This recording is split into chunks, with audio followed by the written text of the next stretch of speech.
Ich muss hierher, denn wie vielleicht einige von Ihnen wissen, war ich, bevor ich diesen schönen Beruf von Minister angenommen habe, was mir eine Berufung als ein Beruf ist, war ich Hauptgeschäftsführer der Handelskammer Luxemburg und habe dadurch die AHK debelux sehr gut kennengelernt.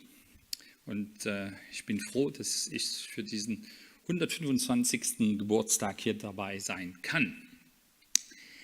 Die AHK debelux wurde also im 19. Jahrhundert, am Ende des 19. Jahrhunderts gegründet, wenn ich mich nicht mit den Ziffern, mit den Zahlen geirrt habe. 2019 minus 125, das ist eine komplizierte Rechnung.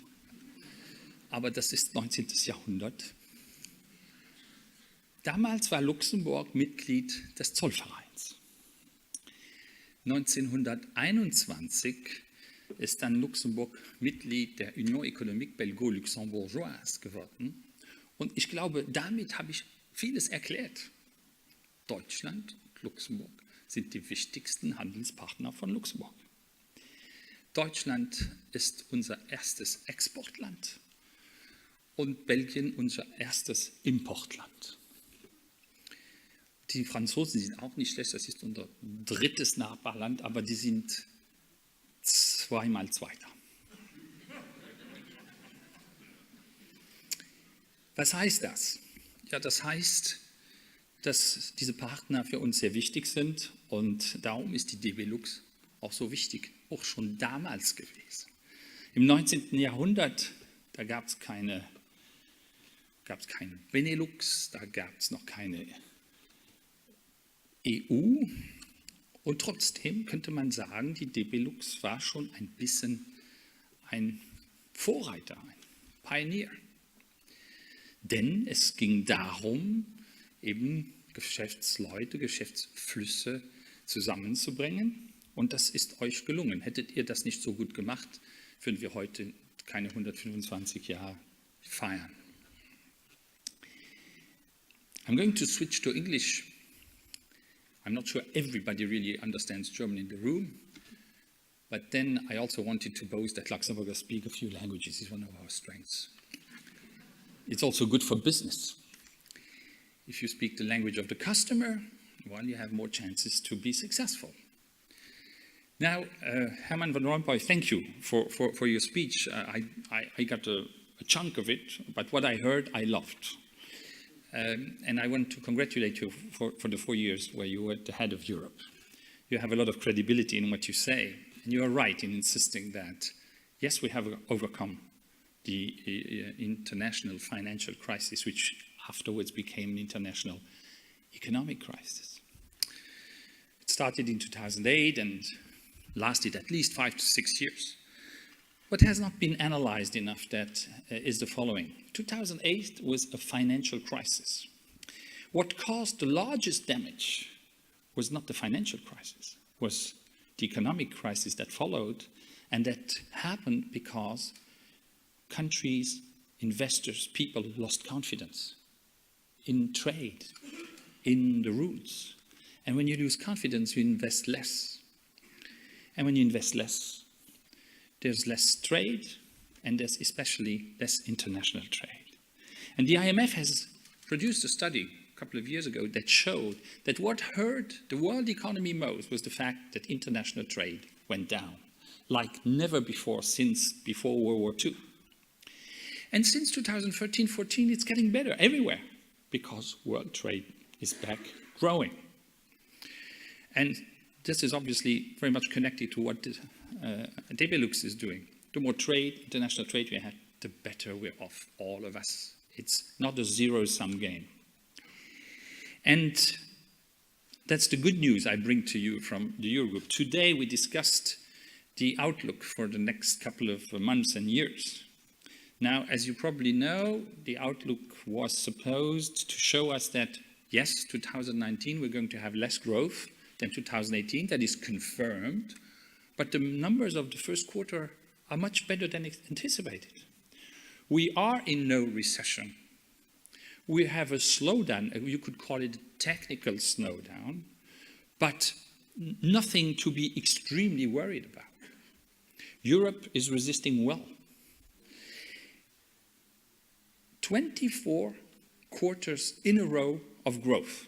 It's the longest period of expansion since a very long time, maybe even since World War II. In the last 5.5 years, Europe has created 10 million jobs. 10 million, unheard of in our parts of the world. And I'm sure some of you probably say to themselves, strange, I haven't heard that so much in the campaign for European Parliament right now, that Europe has created 10 million jobs the last 5 years. Please spread the word. Because we have lots of good news in Europe. We're not that good at using it. We're not that good at spreading the word. And this trend is continuing. I can see it in my country. We have last year created 3% new net additional jobs. I know it's the same in Germany. It's the same in Belgium. Unemployment has never been as low as it is now in Germany. I think it's below 4%.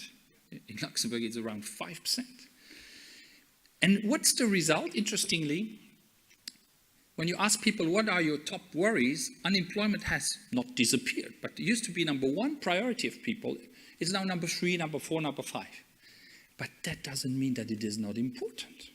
Let's continue to spread the word. Let's continue to create jobs because that's what we need. Now, and I'm very close to conclude. The area of Germany, Belgium, and Luxembourg, for me, is a kind of laboratory of Europe. When in the 19th century debelux was created, was already because it was a thriving region with lots of business, with lots of trade, at that time lots of manufacturing. Today, Germany is the world champion of manufacturing, no doubt. It's also the world champion of exports in terms of goods. Belgium and Luxembourg are probably better known and stronger in services. My country is one of the top financial centers in the world. We've worked a lot on reputation. Today, without bank secrecy, we're even more successful than we were before. So we are complementary economies, Belgium, Germany, and Luxembourg. We share the same values. We are a kind of laboratory of Europe, where we have free flow of goods, services, financial services, and people. We have the chance in Luxembourg to have close to 50,000 German commuters coming to our country every day, and close to 50,000 Belgian commuters coming to our country every day. They work and live in Luxembourg, but they sleep in their country of origin. Lots of traffic jams, I must say. But this is Europe. This is what our forefathers always wanted to do out of our common venture of the EU. So let's be proud about it. Let's continue to work on it. It is a sign that we are doing the right thing. I'd like, in conclusion, to say that I'm very glad that, seen from Luxembourg, the cooperation with debelux is increasing.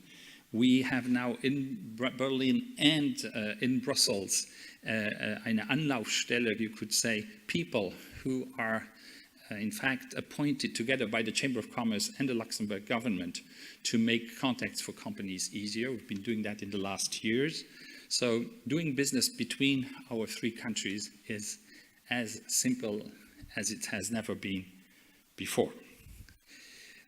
At the end, I would like to thank, through you, President and Baron, all your predecessors, all those in the 125 years, all those presidents, and all the staff that has made sure that the debelux 125 years story is a success story, and I'm glad I can celebrate that with you today. Thank you very much. Thank you.